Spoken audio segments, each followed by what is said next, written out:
Ooh, what an intriguing title. Why did he stop watching Ms. Marvel? Is it because it was awful? Is it because it was so terrible that it made his face melt like the president at the end of Raiders? You wasn't the president! You saw a different movie than everybody else in the world! No. It's actually not for that reason. It's a little more complicated than that and leads into a bit of a discussion about the current state of the MCU in general that I thought would be interesting. I watched the first 3 episodes of Ms. Marvel and I actually quite enjoyed most of it. I didn't think it was bad at all. I liked the fun, unique style of some parts of the first episode, with Kamala's creativity being shown visually. I thought all the performances were pretty good. A bit of a fun, more simple superhero story compared to what we usually get these days. It had cheesy lines and silly moments, but it's a superhero show. What do you expect? So you may be asking, why'd you stop watching then? And the answer is quite simple.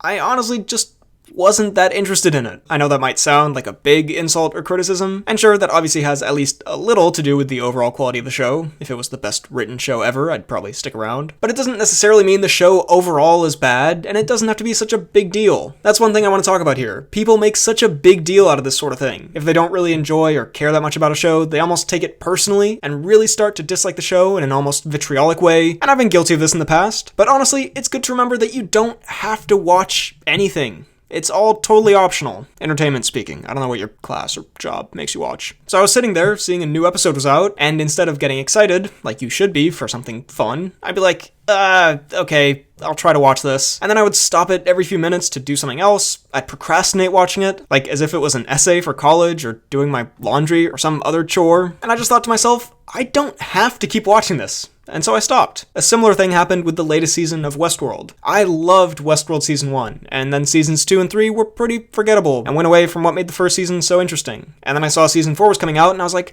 okay, I guess I gotta watch this. I watched the previous 3, might as well. And then I thought, why on earth would I force myself to watch something I don't really want to? Of course it's gonna feel like a drag. And back to Ms. Marvel, it's okay that I didn't find it that interesting. It also is aimed at a different audience. It's about a teen girl and problems she has. I'm not gonna relate to that as much as I might relate to Peter Parker, for example, who when Homecoming came out was about the same age as me and having similar problems as me, and that's more interesting to me because I can relate to it more. Yes, there is an argument that a show or movie should stand on its own, regardless of if you can relate specifically to the characters. The best of them certainly can do that, but it's also okay to acknowledge something isn't really made for you. And again, if you don't really care about a show, it's okay to say, I'm gonna stop watching this. It's actually way easier to do that with a show than with a movie because it's broken up into lots of smaller pieces, as opposed to the movie where you might go to the cinema and you sort of have to see it through. Because here, they are. There's so much else out there to watch, and if you run out of things you're actually interested in to watch, then just go do something else. Go draw or do something outside or whatever, you know? This might sound weird, but it's taken me a while to not be forcing myself to watch something just because, like, why not? Even if I don't really care about it. Do something you actually care about, or at least want to do. I honestly think I should have done this with Hawkeye, which wasn't terrible, but I wasn't really a fan of. Like, I just didn't care about it, and I was kind of forcing myself to get through it. This isn't a catch-all argument of when someone criticizes something, saying, well, just don't watch it then. I touched on this in my Star Wars thing, but I mean, if you choose to watch something, that's your choice. You can talk about your thoughts on it as much as you want. I'm talking about that choosing to watch phase. Not for anyone else, and not so you won't criticize it, just for your own time and happiness. Sometimes I'll watch something if I want to make a video on it, but here I was thinking, I probably won't even make a review of this. And yeah, as a guy who talks about film and TV and pop culture online, you can say I'm not doing my job right, and I'm not going to be as educated on these things going forward, but also this is a hobby for me above all, and I value my time and what I do in the day that makes me happy more than being caught up on every movie and show that might come up at some point. If you have that mentality, then you're never going to do anything but watch stuff, you know? I have a watch list that I'm never going to get through all of. You're never going to see every movie and every show. Now, the only thing that is actually a bit of a problem with this,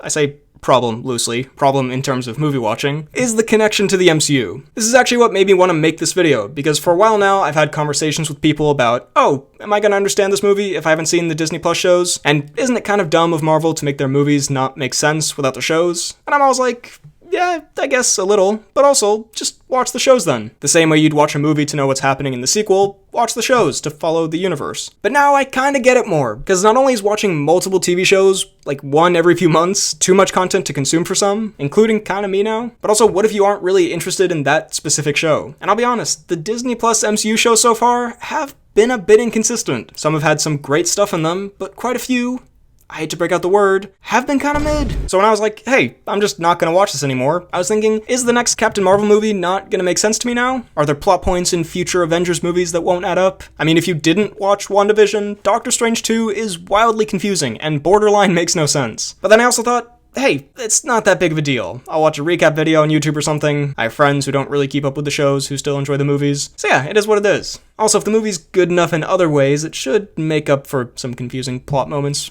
If you haven't watched the other stuff, it should hopefully stand on its own in general, in some way. This will be a good experiment, actually, to see what the movies are like when you haven't watched the shows. Will there be a little less enjoyment there of certain aspects? I guess. But I'm also not gonna force myself to watch 3 more hours of something that's supposed to be fun when I don't want to. Like, that's crazy. And I can kind of sense that this feeling might be building more with the general public, at least with some of the people I know who are more casually into this stuff. They're like, I'm not going to keep up with all these shows that I don't want to watch to understand what's going on in a movie that I do want to see. And the MCU has started to get more hyper-specific about its universe in the past few years, in ways that are awesome for superfans, but may start to alienate wider audiences. And maybe I'm even becoming a member of the wider audience. What a horrifying idea. Perhaps the MCU is finally actually doing what it's been accused of doing for years now, and that is oversaturating its own market. Not even just superhero movies, but just specifically MCU stuff. There might be too much. That might be part of why I didn't care that much about Ms. Marvel, even though it wasn't bad. It's just another MCU thing, and I kind of know what I'm getting at this point. And there's so much of it. If I don't watch this one, there's gonna be another one in like a few months. On that note, and kind of the quality of the show, I am starting to feel that criticism more that these shows and movies are feeling more the same now. That's part of what I really enjoyed about Doctor Strange 2, especially the second time around. It's weird and different, and not exactly what I was expecting. It was more challenging, I guess you could say, which is an extremely douchey way to describe a film. But you know what I mean? It wasn't exactly what you expect. It had some surprises in there, in terms of style and story. But hey, we'll see. Ultimately, if you loved Ms. Marvel, and you love and watch everything the MCU puts out, more power to you. Who would have a problem with that? This video was about my own personal experience, and also just to put an idea out there that, hey, if you aren't crazy about something that is an optional piece of entertainment, you don't have to keep watching it just because. Of course, keep watching it if you really enjoy it, or you can watch it just because if you want to. I don't care, I'm not your dad. I'm just saying, it's something that's been developing in my mind for a few years now, and I finally was just like, hey, why would I watch this? Also, there could be stuff in the future that I don't love, but is so pivotal or talked about or whatever that I do complete it because I want to talk about it or see what all the hype or fuss was about. But with Ms. Marvel, I bowed out after episode 3. And this whole video was why, if any of it made sense in a coherent way. Who knows? So those are my thoughts on Ms. Marvel and sort of the MCU's current state and how I consume media. Bit of a broad topic for a video. What do you think of all this stuff? And did Ms. Marvel get way better in the last 3 episodes? Let me know all your thoughts down below in the comments. While you're at it, be sure to like this video, check out my Instagram and Twitter at BHL_Hudson, my TikTok at BHLHudson, my Letterboxd at RealBHLHudson, check out this podcast that I do with a friend of mine where we talk about movies, TV shows, a bunch of nonsense. It's called The Poorly Planned Podcast, and subscribe for more videos like the one you just watched. Thanks for watching, and I'll see you next time.